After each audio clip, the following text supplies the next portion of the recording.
Bonjour et bienvenue dans ce nouvel épisode de votre émission avec le Maroc depuis Washington. Je suis Adam Early et je suis très heureux de vous retrouver. Ramadan Karim à vous tous. Le secrétaire d'État américain Anthony Blinken a effectué du 28 au 30 mars une visite officielle au Maroc sous le signe de l'engagement en faveur de la sécurité et de la prospérité et basé sur une relation profonde et durable.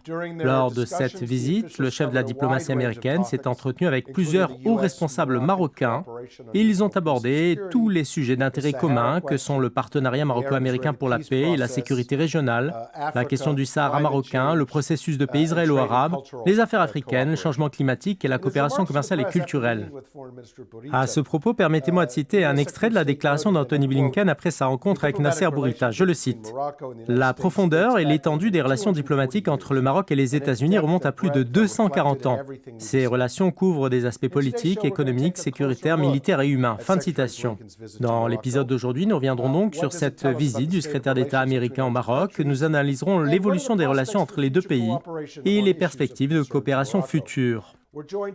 Pour discuter de ces sujets, j'ai le plaisir d'accueillir aujourd'hui mon ami et ancien collègue au département d'État américain, l'ambassadeur Bill Roebuck, actuellement vice-président exécutif de l'Arab Gulf States Institute à Washington, qui est un groupe de réflexion bien connu dans la capitale américaine. Bill Roebuck est un ancien diplomate américain qui a passé 30 ans au département d'État, pour lequel il a été l'envoyé spécial adjoint des États-Unis pour la coalition internationale contre Daesh. Il a également été premier conseiller du représentant spécial des États-Unis pour la Syrie. De 2015 à 2017, Bill a été ambassadeur des États-Unis au royaume de Bahreïn. Et de 2013 à 2015, il était sous-secrétaire d'État adjoint aux affaires du Maghreb, chargé d'affaires à Tripoli, et directeur du bureau des affaires du Maghreb au département d'État.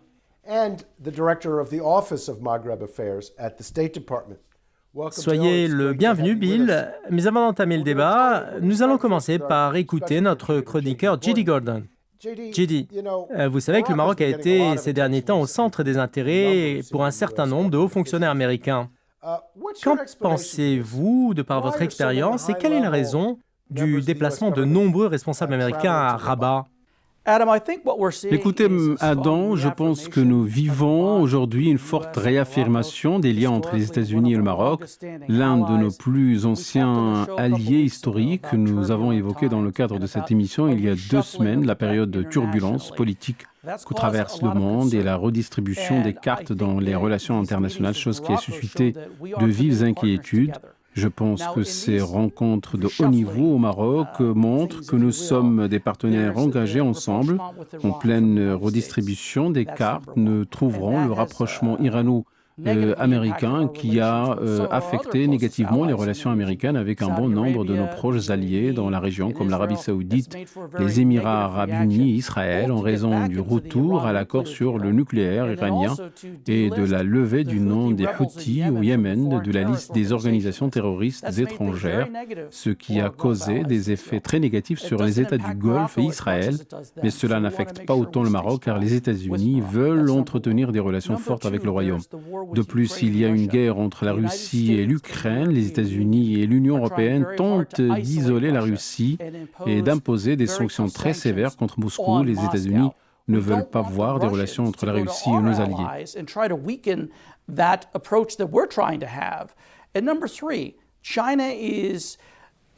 En fait, la Chine développe également des relations profondes avec l'Afrique et le monde. Elle retire une part des marchés au Maroc et aux États-Unis et nous voulons que le Maroc s'y oppose. Enfin, l'inflation est très élevée. Le Maroc, par ses énormes exportations de phosphate, contribue à fournir de la nourriture au monde. Les prix des engrais augmentent de façon spectaculaire. Les États-Unis ne veulent pas maintenir cette situation. Il faut donc collaborer avec le Maroc pour parvenir à la stabilité des prix des engrais. Nous ne voulons pas que le monde soit confronté à un danger de famine. Merci, J.D., pour ces précisions. Je me tourne à présent vers notre invité, l'ambassadeur Bill Roebuck. Encore une fois, soyez le bienvenu parmi nous. Vous avez occupé le poste de sous-secrétaire d'État adjoint américain pour les affaires du Maghreb et vous avez également été ambassadeur chargé notamment de recevoir le secrétaire d'État américain. Pouvez-vous nous parler de ce qui s'est passé en coulisses durant la préparation de cette visite officielle au Maroc? Quel était le but de cette visite? Et que signifie une telle visite pour les États-Unis? Quelles en étaient les priorités?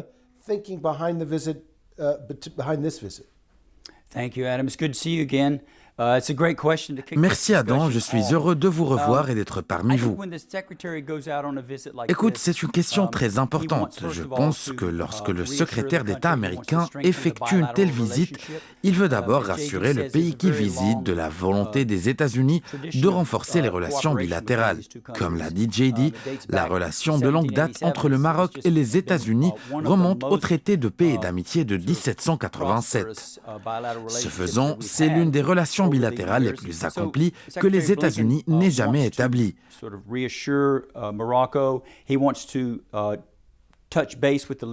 Ainsi, le secrétaire d'État Blinken veut réaffirmer la solidité de ces relations et veut s'engager avec les dirigeants marocains pour consolider les liens déjà solides de coopération en matière de lutte contre le terrorisme, de coopération militaire et sécuritaire, de commerce et d'investissement et de coopération dans le domaine de l'éducation. En plus de ces domaines, il s'agit bien sûr d'examiner des questions plus larges dont certaines ont été mentionnées par J.D. Gordon. Je n'ai aucune idée à propos des discussions privées, mais je suis sûr que certaines de ces questions ont été soulevées lors d'entretiens, qu'il s'agisse de la question de l'Iran ou de la guerre en Ukraine, en plus des questions concernant le Maroc telles que les accords d'Abraham. Le fait que le Maroc soit devenu un partenaire dans ces accords renforce ses relations également avec Israël, et les deux pays travaillent ensemble avec les États-Unis, et je pense que c'était un aspect très important lors de la visite officielle de Blinken au Maroc. Ce point est effectivement très pertinent. Vous dites que ce ne sont pas seulement les questions bilatérales, mais aussi, comme J.D. l'a mentionné, des questions portant sur les relations internationales qui ont conduit au renforcement de la diplomatie américaine dans la région. Et donc, il faut envisager la visite d'Anthony Blinken au Maroc sous ce prisme. Je voudrais aborder maintenant d'autres questions importantes qui ont fait l'objet de cette visite au Maroc. Et il est clair que le Sahara en est l'une des plus essentielles. Les États-Unis et l'administration Biden ont reconnu la souveraineté pleine et entière du Maroc sur son Sahara. Le ministre Blinken a réitéré la position des États-Unis sur cette question. Il a renouvelé son soutien à la mission de l'envoyé spécial du secrétaire général des Nations Unies pour le Sahara et au plan d'autonomie marocain. Alors, y a-t-il quoi que ce soit dans les discussions qui vous a fait sentir qu'il y avait quelque chose de nouveau ou de différent sur cette question? D'après ce que j'ai entendu et lu, c'était essentiellement une répétition de la même politique américaine que j'avais déjà entendue de la part de responsables américains lors de nombreuses visites comme celle-ci.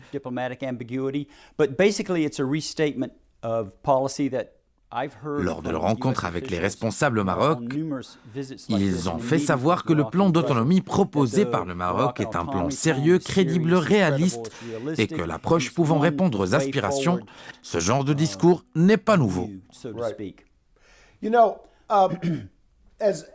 Vous étiez chef du bureau des affaires du Maghreb et aussi sous-secrétaire d'État adjoint des affaires étrangères pour les affaires du Maghreb. Et donc, vous étiez non seulement responsable des affaires marocaines, mais aussi des affaires algériennes, tunisiennes et libyennes. Je pense que le Maroc veut que les États-Unis soient plus fermes avec l'Algérie en ce qui concerne le Sahara marocain, et notamment en ce qui concerne le soutien de l'Algérie au Polisario. Je pense également que le Maroc comprend la position des États-Unis, car nous sommes la plus grande puissance qui s'est opposée clairement au Polisario. Mais dans certaines déclarations publiques, je peux dire qu'il y a encore une certaine réserve.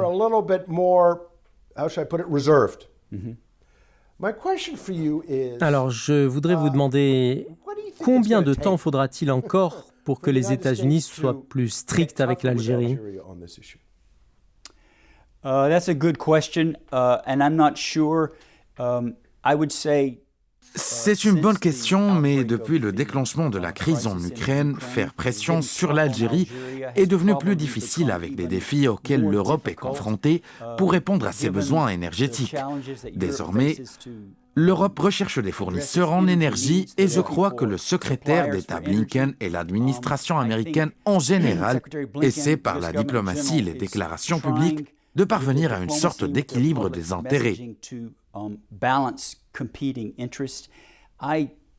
C'est un équilibre difficile à atteindre de mon point de vue. C'est une analyse limpide, l'analyse d'un diplomate chevronné qui connaît bien la politique américaine et les équilibres géopolitiques dans la région. En fait, le ministre marocain des Affaires étrangères a fait une déclaration très intéressante. Il a dit, je le cite, « Il est temps pour l'Europe de sortir de sa zone de confort en lien avec ce conflit, car l'appui d'un processus visant à trouver une solution à un différend n'est guère un appui à son règlement. Il est facile de dire qu'on soutient ce processus alors que ce dernier pourrait durer des décennies. L'essentiel en cette étape est de passer à des efforts orientés vers l'appui de l'initiative d'autonomie sous souveraineté marocaine comme solution du différend artificiel autour du Sahara. » Fin de citation. Vous êtes un expert du langage diplomatique. Pouvez-vous nous expliquer ce que signifie cette déclaration ? Le ministre Bourita appelle-t-il les Européens à agir plus résolument en ce qui concerne la reconnaissance de la souveraineté du Maroc sur son Sahara ou à faire pression sur l'Algérie et sur tous ceux qui s'opposent au plan d'autonomie marocain ? Je pense qu'il exhorte les pays européens à prendre position pour aller de l'avant et suivre l'exemple de l'Espagne, qui a récemment exprimé un soutien fort au plan d'autonomie proposé par le Maroc.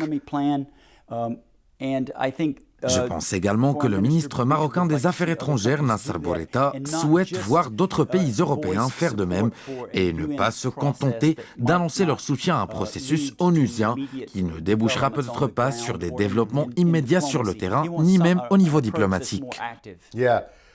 Oui, permettez-moi de donner mon avis avant de faire une courte pause. Bien que le ministre Bourita parle en l'occurrence de l'Europe, pour être honnête, ses propos sont également valables pour les États-Unis, car les Américains ont souvent tendance à se concentrer sur l'aspect opérationnel, en négligeant parfois les résultats. Nous allons faire une courte pause, restez avec nous.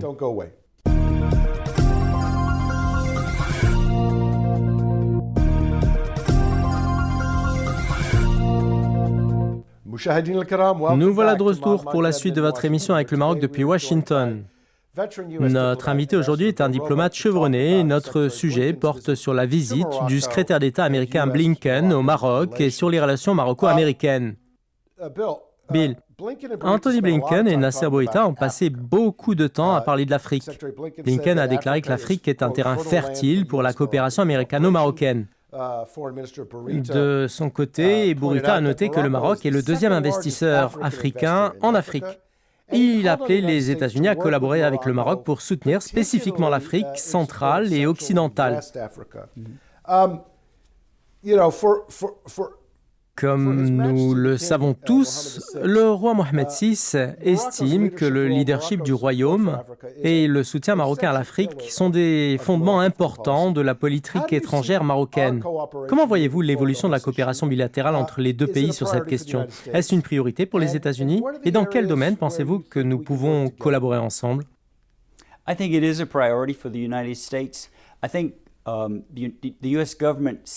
Je pense qu'il s'agit d'une priorité pour les États-Unis, car l'administration américaine voit le Maroc comme un grand portail sur le continent africain. Le Maroc a une longue histoire quant aux énormes opportunités d'investissement et de commerce avec l'Afrique de l'Ouest et celle du centre.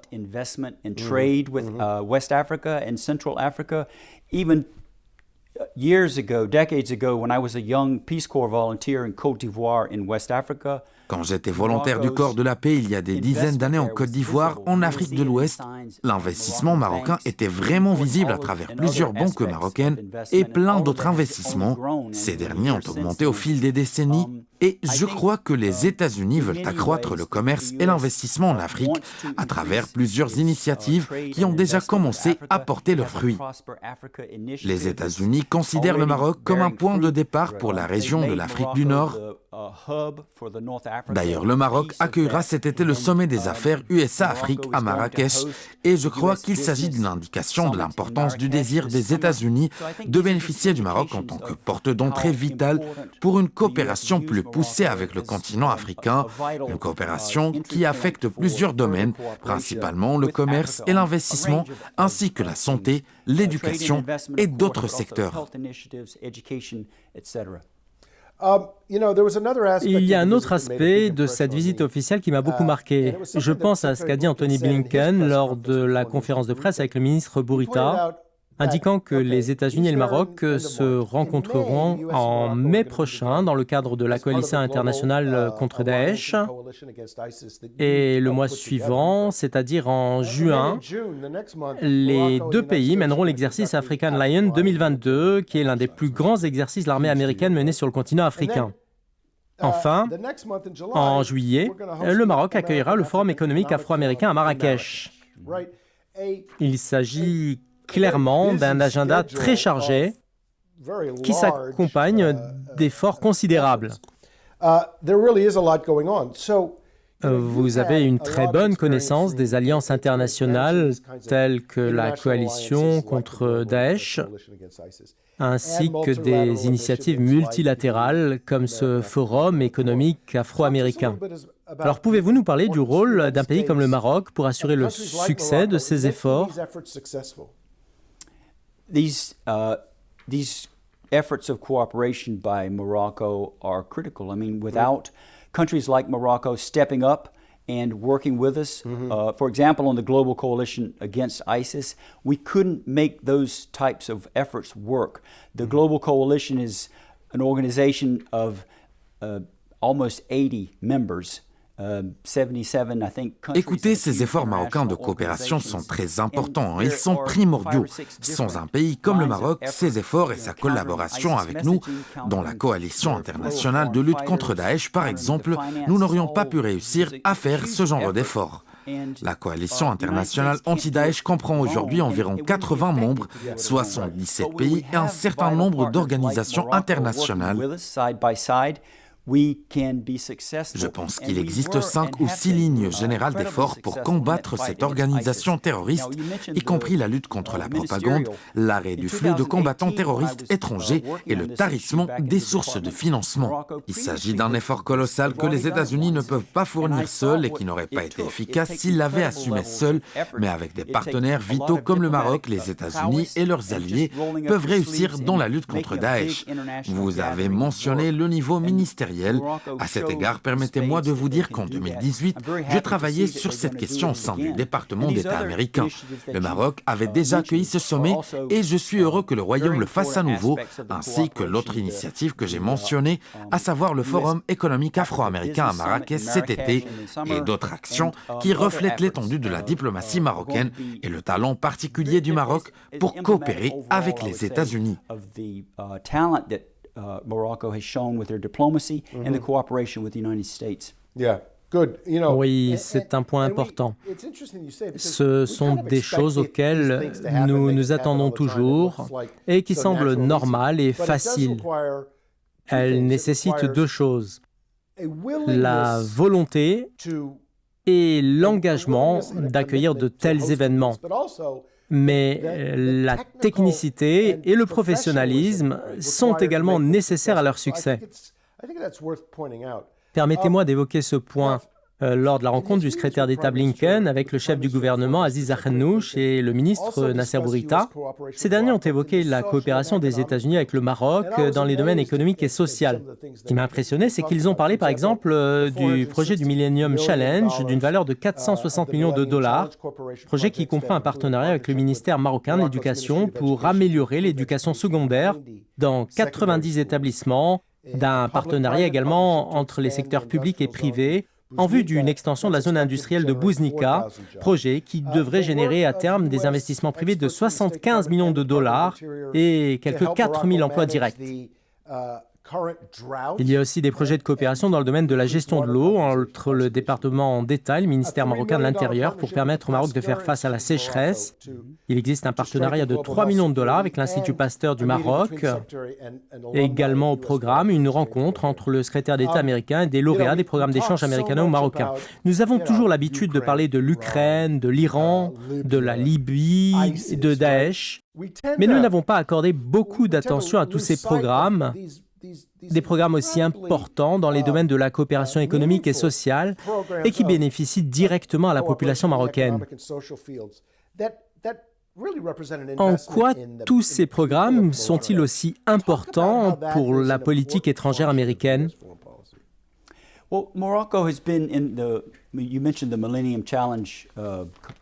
Vous avez mentionné le Millennium Challenge auquel le Maroc participe depuis 2008 en y renouvelant son adhésion à plusieurs reprises.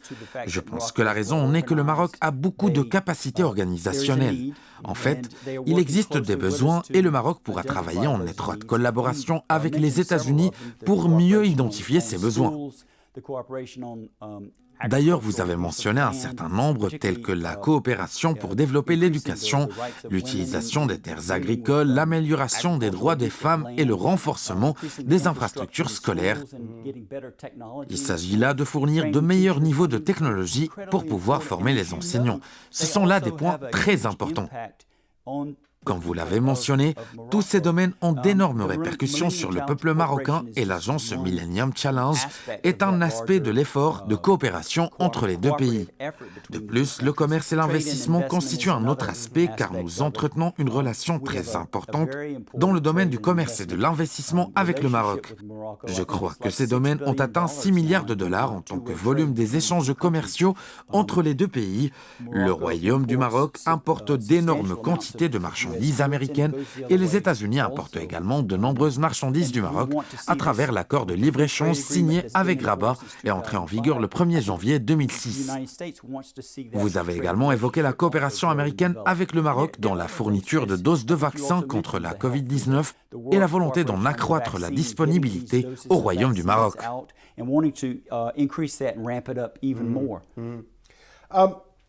Ce sera ma dernière question.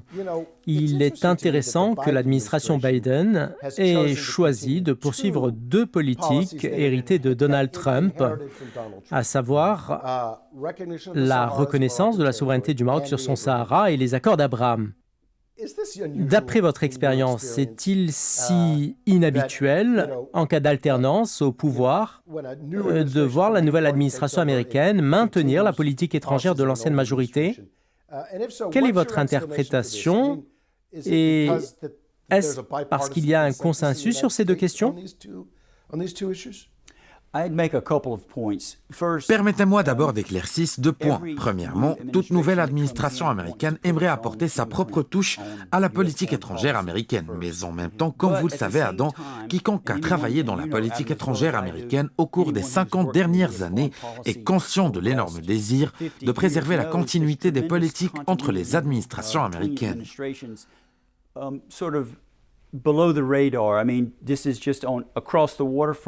Je pense qu'en ce qui concerne les 2 points que vous avez mentionnés, la question du Sahara et les accords d'Abraham, ce que l'administration Biden a exprimé reflète une grande continuité et il y a un grand consensus partisan sur ces 2 questions.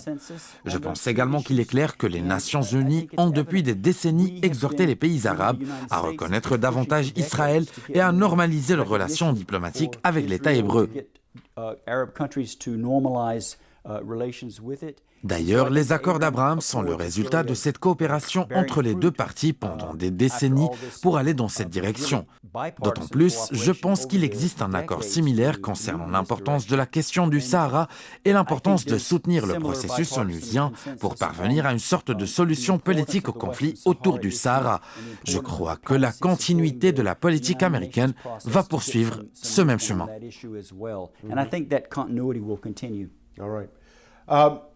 Merci, ambassadeur Rebeck, d'avoir partagé avec nous vos réflexions sur les relations maroco-américaines et sur la politique étrangère américaine. En guise de conclusion, je vais vous raconter une histoire. Lorsque j'étais ambassadeur des États-Unis au Bahreïn, avant l'arrivée de Bill Roebuck, il y a eu une visite de la secrétaire d'État américaine Condoleezza Rice dans la région.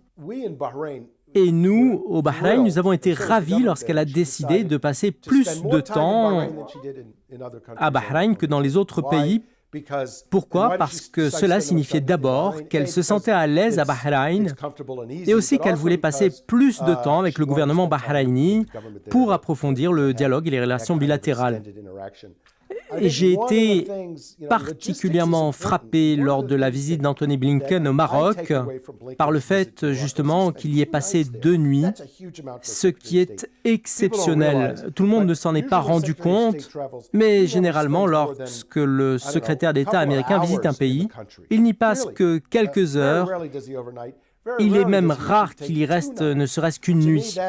Je pense que ce séjour au Maroc reflète l'étendue de l'intérêt des États-Unis pour les relations maroco-américaines, dont nous avons souvent parlé ici, et la bonne entente entre les responsables des 2 pays. Tout cela montre la proximité et l'estime que les États-Unis ont pour le Maroc. C'est un point important sur lequel je voulais attirer votre attention. Je tiens à remercier mon invité, l'ambassadeur Bill Roebuck. Merci également à notre chroniqueur, J.D. Gordon. Merci à vous, chers téléspectateurs, pour votre attention et rendez-vous la semaine prochaine pour un nouvel épisode. À très bientôt.